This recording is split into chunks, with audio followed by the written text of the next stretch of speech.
Hello, everybody. Welcome to Macro Money. This is Ilya Spivak, head of global macro here at tastylive. And we have a bit of an interesting deep dive for you today. We are going to go into the nuances of intermarket relationships, which is really my favorite way to analyze markets, to look at telltale signs in one corner of the financial asset universe to tell us what's going on with some other corner. And it's these relationships that I find are the most rich, the most telling for what is actually occurring market-wide. And so, not surprisingly, we've had a deluge of U.S. economic data, and U.S. stocks have kind of bandied about in a range and haven't really built momentum.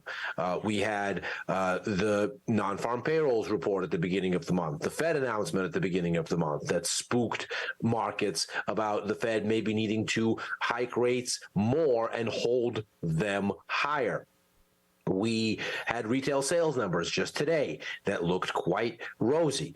At the same time, we then have conflicting narratives. On the one hand, the U.S. economy seems to be doing well, which is good for stocks. On the other hand, all of this means more Fed rate hikes, which the markets fear like the plague. So with that in mind, we have standstill. And naturally, the question comes, well, so where is this going? Is this going to be a rally that caves in because the rate hikes will ultimately get the better of it? Or are the markets acclimating?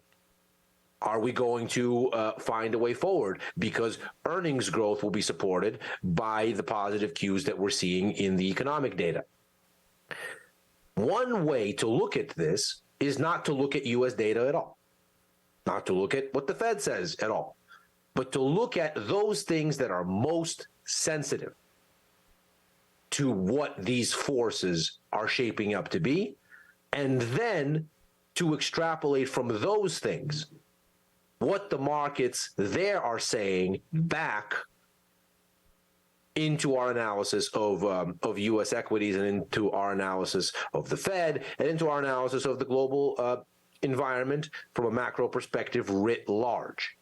So what we're going to focus on here today is going to be the Australian dollar.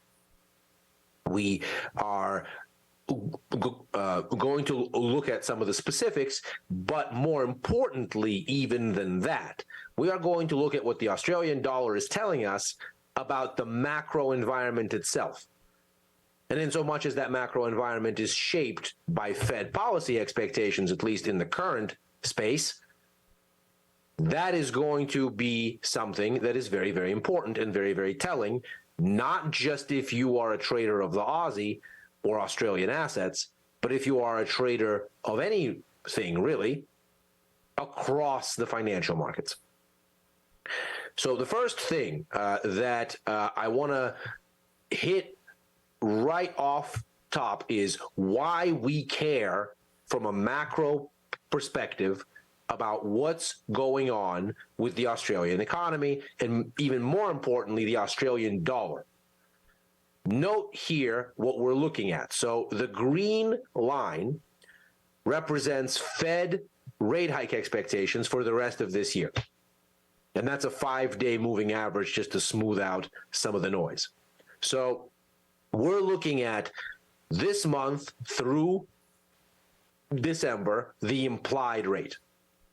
Note here on the opposite end is the orange line there, and that's a index of the Australian dollar. Very importantly here, this is not a tradable instrument. This is not the AUD-USD exchange rate. This is not the Aussie dollar futures contract 6A, because all of those things are based in U.S. dollar terms. They're all relating the Aussie to the U.S. dollar, which I wanted to very pointedly get away from here. Because it's very easy to say, well, the Aussie against USD has a close relationship with the Fed rate hike outlook. Well, of course it does. USD is right there in the price. as USD goes, so too the price of the Aussie in USD terms goes. That's not really a very informative relationship. That's not really very powerful analysis. Instead, what we're looking at here is an index of the Aussie's average value and a correlation weighted average, meaning we try to take out of the calculation cross-currency correlations. And we're looking at the average value of the Aussie against the whole basket of currencies, not just USD. So what we're after here is a more pure, more clear relationship for the Aussie itself against Fed rate hike odds. And you can see that since the Fed started its cycle, it started to announce it around the middle of 2021.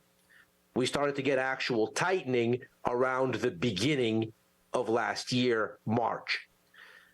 Notice the very clear inverse relationship between the Aussie and Fed rate hike odds. And notice that through the period of this most recent rally in equities, in risk, let's call it from about mid-October, early November onward, that correlation has broken down. This is really why we care so much about what's going on here. Because what we're looking at should make sense considering Australia's economy is fundamentally a commodities exporter. That's sort of the main engine. In fact, if we look at the makeup of Australia's stock market, it is about a third miners and about another quarter banks, which fundamentally exist in sort of the bulk of their activity to service those miners, to service all of the capital that's generated by that mining activity. So overwhelmingly, this is a inputs economy. This is an economy early in the supply chain that fundamentally is very sensitive to the global business cycle, because if the global business cycle turns, inputs naturally are hurt early. And so typically what the Australian economy does overwhelmingly is ship iron ore and coal to China. And China is the value add center of the global supply chain, or has been for decades at this point. They have abundant labor. They take that input. This is why China is the world's largest importer of almost every commodity. They take those raw materials in, they apply that labor, they create finished goods, they sell those into rich world markets in Europe, in the U.S. and North America more generally, and of course to Australia itself. And New Zealand for that matter. So Australia here is intimately baked into the global business cycle. Because, of course, without iron ore, there is no steel. Without coal, there is no electricity.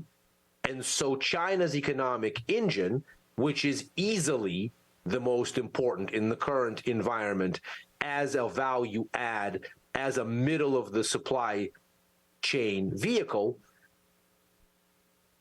it is essentially powered in large part by Australian commodities. And so as the Australian economy goes, so too, one might surmise, the global business cycle might go.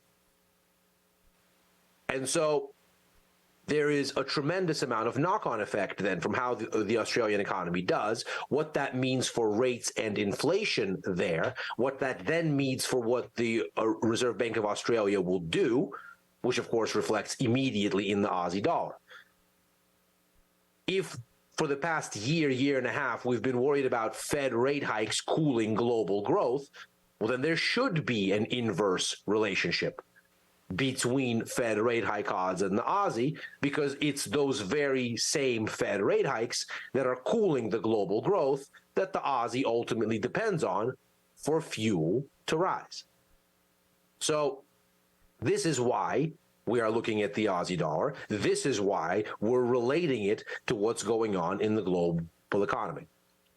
Now, we are going to get a very interesting piece of data out of Australia that will come out here in the coming hours, and that should give us a bit of a clue. Based on this data, we should be able to see, or at least start to see, whether, first, the Australian economy is doing better, worse than it has been, but more importantly, what this might mean for the RBA, and even more importantly, whether the market is reactive to those things, or whether the market cares about overall risk sentiment more. And we'll look at some scenario analysis for what this looks like momentarily. So first, Australia's January employment report. Australia does an interesting job of reporting jobs data. What it does is it gives you a net employment change as difference between the rise in part-time employment and full-time employment. So you can see for December, what you had was a net 17.6K rise in full-time, a net 32.2K decline in part-time, which gave you a net decline of 14.6K. The expectation this go-around is we're going to get a 20K rise. We'll see what the full-time versus part-time makeup is there. Obviously, more full-time is better than more part-time. That is a statement about the durability of economic growth and of sales prospects that Australian firms see if they were to hire full-time versus part-time with greater vigor. So this is what we're looking at. So a modest pickup in employment. Let's first look at whether this particular release is likely to go as expected, better than expected, worse than expected, what some of these inputs here look like. So first is the economic surprise index. This is from Citi. This is something that we like to look at here on Macro Money to get a sense of the pulse. And we can see that the Australian economy has been deteriorating. So economic data as relative to baseline expectations has been increasingly underperforming, and most recently especially so. There was a little bit of an uplift we can see from October, but we're back below zero. And so what this is telling us is that the realized outcomes on Australian economic data have increasingly fallen short of what economists expect, which means that economists' models of the Australian economy are rosier than is accurate, given what's been coming out so far. So that naturally gives us a sense of risk that these jobs numbers might miss. Next, looking at the purchasing manager equivalent indices here. These are from Australia Industry Group, and what they're showing us is we are in contraction mode for manufacturing sector activity. We're in contraction mode for service sector activity and have been weakening for quite some time. The most recent decline we can see happening here through the course of last year, and it continues. So we're still very much pointed lower on both of these. We're under that 50 boom-bust level. 50 and above is growth. 50 and below is contraction in these economic sectors. The further you go above 50, the faster the growth. The further you go under 50, the faster the contraction. And of course, you see those sharp contractionary spikes in and around the start of COVID, just to give you a semblance of what's going on here, and then a sharp rise north of 60 on both as we get the reopening and the recovery from COVID. Now, as we look at the current situation, the economy is shrinking and has been shrinking at an accelerated rate for much of the past year. That, of course, doesn't bode well for job creation. However, if we look at just the employment components of these surveys, we can see a little bit of a difference in the way that this is going. Both are still in contraction, but manufacturing is picking up a little bit, so it's contracting at a slower rate. And services seems to be contracting at a faster rate. Both still looking relatively weak, but maybe there is a bit of room here for employment to look a little bit better, just because we seem to be getting a little bit of a lifeline here on the manufacturing side over the past 2 months. So maybe there's a bit of a pickup that we can see, to the extent that we are looking at the breakdown of full-time to part-time. Manufacturing probably less so a part-time sensitive area, whereas services much more so a part-time sensitive area. So if we were to get a number, say, that had not much deviation at the headline, or even maybe a bit of a disappointment at the headline, but there were meaningfully more part-time jobs gained, even if those were offset by more or a comparable number of part-time jobs lost, those full-time job gains would look encouraging. And so with that in mind, it's not entirely fire and brimstone here ahead of this employment report. We could get a number that feels better supported. Now, of course, all of these are inputs into what the RBA may do. And from that perspective, we look at inflation dynamics naturally, looking at initially the expected rate. That's the 5-year break even there that's derived from the bond market. It's something that we like to look at here on Macro Money as the baseline expectation for where the market thinks inflation is going. That's the difference between 5-year nominal and inflation adjusted bonds. That, of course, gives us that implied inflation adjustment. And we can see here it's dipped a little bit over the past several quarters, but is back on offense. And so it seems like inflation expectations are looking a bit perky yet. If we look at the CPI, which is reported quarterly, they do have a monthly version, but the RBA famously doesn't take that into account. So lots of use that is. Instead, we're going to look at the benchmark quarterly CPI, lag it back a quarter, and you can see it's running about a quarter behind baseline expectations. So we might see a bit of a dip, but we'll have to see if that continues. There is some sign that maybe expectations are starting to find some kind of a ceiling around recent levels. And if that's the case, then maybe we're going to start to see signs of topping in overall CPI. The trimmed mean is Australia's version of core CPI. It does it a little bit differently than most other economies. They usually will take out volatile items like food and energy. What Australia does is it doesn't limit it to those outliers. It just looks at what the outliers are and trims those off on any given quarter. And so that's where you get this core number. You can see it's a little bit more lagged behind expectations, a little bit more lagged behind overall CPI. That trend still pointing higher, but again, roughly in line with where expectations are heading. So if you lag that back 4 quarters, you can see maybe as we look through the rest of this year, there is fuel for some kind of a top emerging in inflation expectations and in realized results as well. That then follows on. Probably the most compelling reason here to consider that maybe there's a top in inflation that's coming in already is the situation in housing.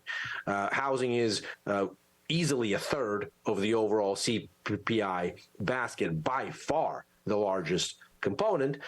And you can see that house valuations. This is the house price index average for Sydney and Melbourne, which houses the majority of the population. We can see here that we have already an aggressive downturn in housing costs. And that is something that seems to run about 5 quarters behind, or ahead of, I should say, CPI. CPI runs about 5 quarters behind. So if housing has already turned a corner, it's possible that CPI has as well. And so what this essentially is telling us is maybe the RBA has room to start talking about winding things up a little bit, not necessarily ending rate hikes, but at least dialing down the pace, similar to what we've heard from the U.S. Federal Reserve. Nevertheless, since the last RBA policy announcement earlier this month, we've had a cautious upshift in the overall yield curve. So, if then we get jobs data that validates this upshift, we might get a pickup in RBA policy bets. If, on the other hand, we get soft jobs data and this upshift in the yield curve has to come in, that would dilute policy bets and speak more so to this tendency for data to underperform recently, to the economy shrinking, to CPI maybe getting close to some kind of a top. If we look at what the policy expectations are currently, we have 76% chance of a hike that's baked in for the meeting in March. We have 78% chance for that hike occurring by April. So we are currently looking at essentially between April and March at least one 25 basis point rise. By May, we're looking at 50 basis points rise. By July, August, we're looking at 75 basis point rise, and there it looks like we're going to top. So looking at the current set of things, it appears that right around 4 to 4.25 is where rates are going to peak, right around August. And again, looking back at the yield curve here, you can see that. So 6 months from now is August.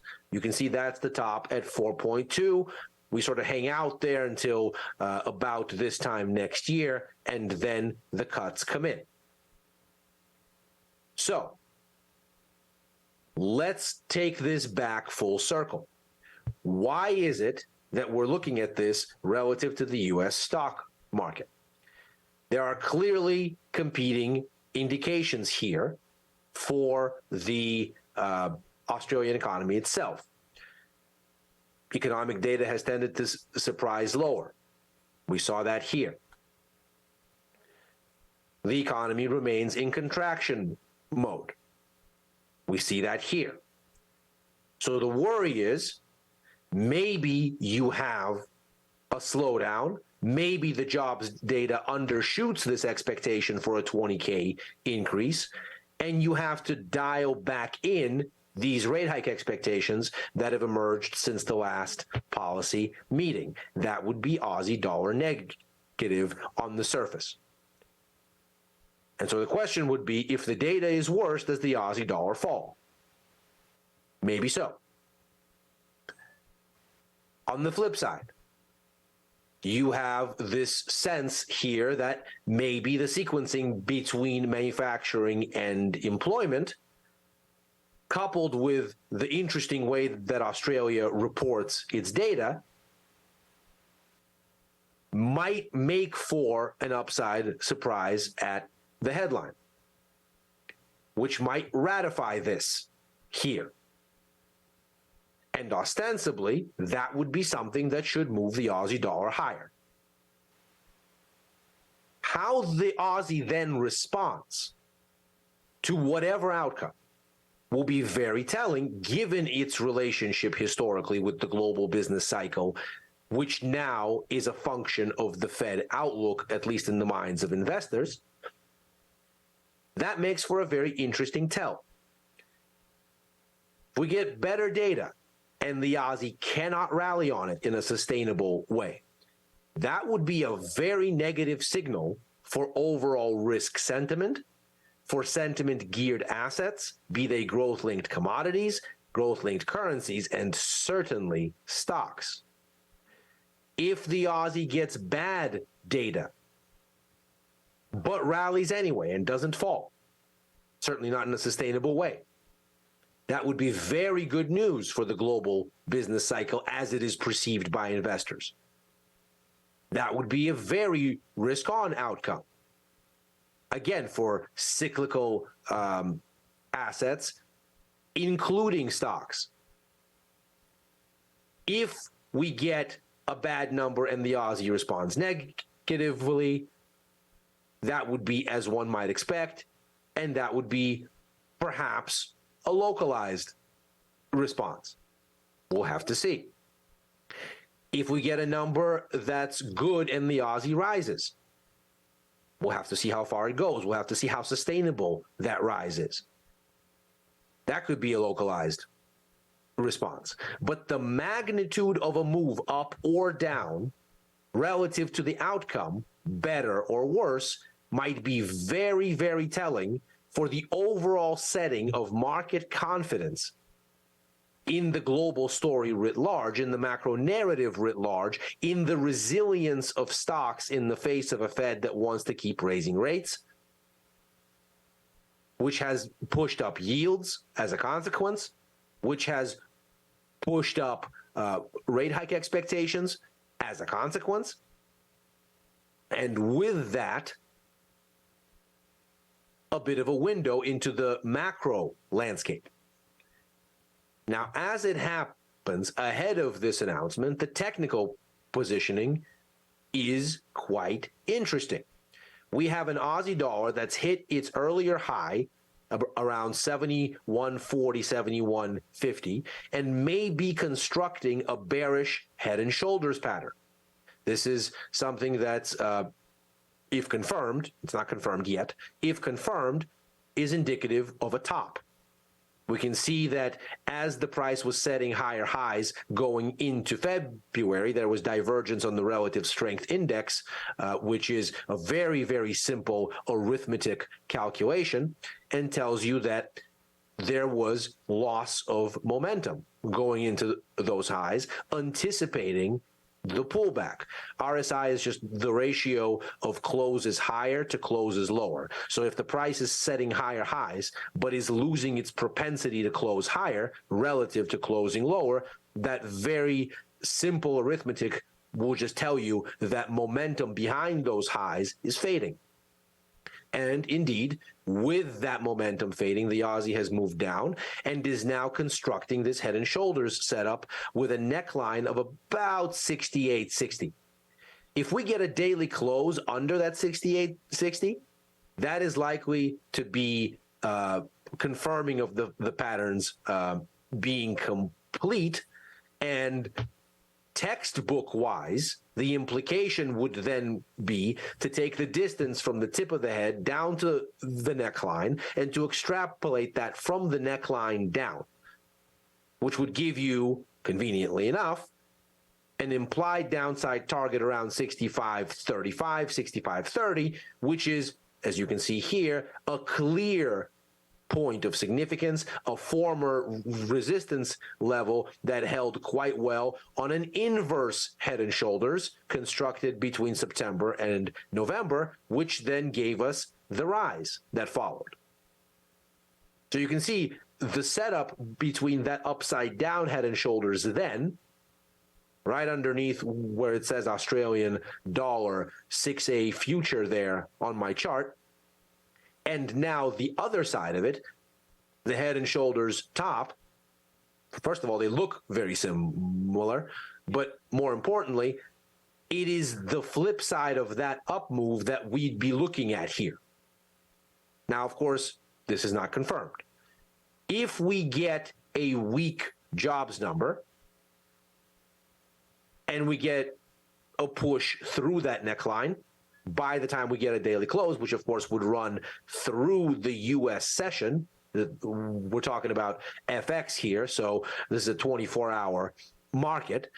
By the time we get the close, it would be the close of the futures trading day in North America tomorrow, where this 6A bar is going to close. So if we were to get a close under that neckline and the data were soft, maybe it's a localized phenomenon, but given the Aussie's sensitivity to what's going on in the global business cycle, and indeed the Fed, as we just saw, that might be telling. If we got a good jobs number and it did the same thing, that would be very telling, because that would suggest the state of risk-taking in markets is on the retreat, that the markets do not believe in the sustainability of this rally. And that would be a very negative signal for risk-taking, for stocks, and for everything related.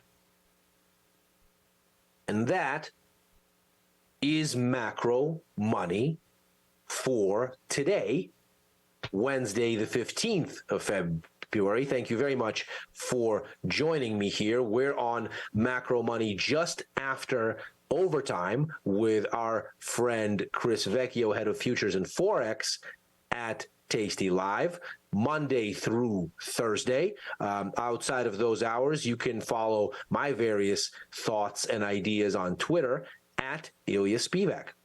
Thank you very much for joining us. We'll see you tomorrow. Good luck out there. Godspeed.